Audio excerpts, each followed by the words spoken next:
This is number 5 in a series of marketing videos. Today we're going to talk about business buyer behavior, business-to-business purchase decision-making, business-to-business decisions, market segmentation, that's both consumer and business, and a market segmentation example. And this one's going to center primarily about consumer. So the decision-making process is different with businesses than it is with consumers. Probably no surprise there. They do not act the same. Business markets also include things like institutions, hospitals, schools, manufacturers, wholesale, retailers, and government. A major difference between the two is the intended use of what they are buying. If you use it, it's probably consumer. If your company uses it or resells it, integrates it, or whatever, then it's probably commercial or business. The main differences between consumer and business purchasing. The first one is purchase volume. Yeah, companies typically buy a whole lot more than a household. For example, a car rental agency will buy thousands of cars. The average household will have between one and a few. Number of customers. Business marketers usually have fewer customers. Consumer markets, you can have tens of millions of customers, households, what have you. But for example, there's only a handful of car rental companies. Location of buyers. Well, they're oftentimes clumped together more than consumers. So if you're selling toothpaste, that's probably across the whole United States, maybe the whole world. But if you're selling computer components, especially high-end stuff, you're probably going out to Silicon Valley a lot.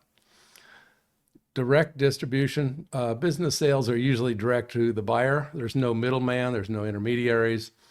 They do bulk sales, so like, large lots, custom items, and then they sell inputs to other products like these screws over here. So let's talk about market segmentation. I've lumped both of these together for good or bad, but market segmentation is identifying, evaluating, and separating market groups in order to identify a target market. And in past videos, we've talked an awful lot about target markets, and this is market segmentation. So this is breaking up a group of people into separate groups in order to identify who's going to buy your product. So if one group is the whole United States, you want to know subgroups within that: men, women, boys, girls, what have you.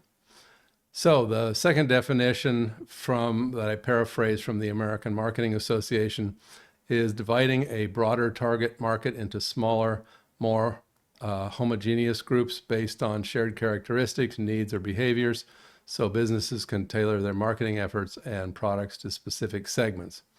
The goal is to increase customer engagement and conversion rate. So conversion rate is when they see an ad, they go buy something, or when they see something about your company or your product, then they go buy one.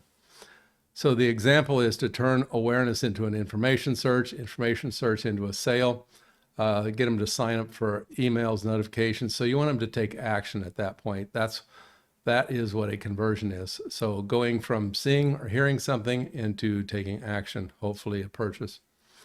It takes a lot of work to properly segment a market, but it's too expensive not to segment.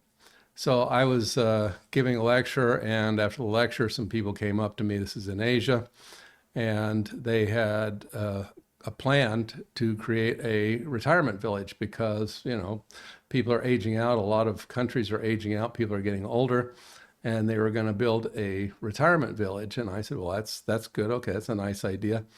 And I said, so who is your customer? And they said, everyone. And I said, everyone? They said, yeah, anywhere in the world somebody can come here. And I said, so what languages are you going to support? Japanese, Chinese, Thai, Cambodian, Laotian, Burmese, what? And they said, yeah, all those. Well, part of that is they had a clinic there. And I said, so your doctors, your nurses are going to speak all those languages? And then they all started looking at each other. I said, what signs are going to be up in the village? What language?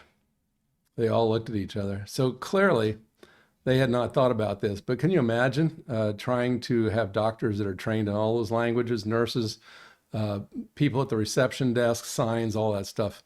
Yeah, it is too expensive not to segment. Okay, the first rule of good marketing: segment, segment, segment.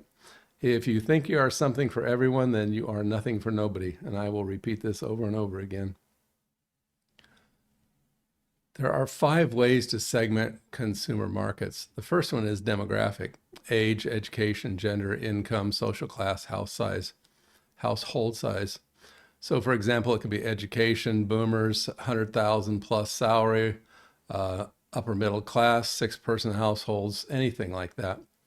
Then there's geographic, that's location, population density, city size, climate. So for example, London versus Phoenix, Chicago versus Houston. And then there's psychographic, and this is lifestyle. These are a little bit harder to pin down. Personality, interests, values, attitudes. And these include classifications. You'll hear things like DINKS, which is a dual income, no kids family, so that's a couple.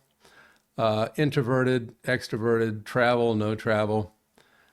Benefits. So there are benefits provided by goods or services. So for example, what are people looking for in a car? Do they need a big car, small car, sports car?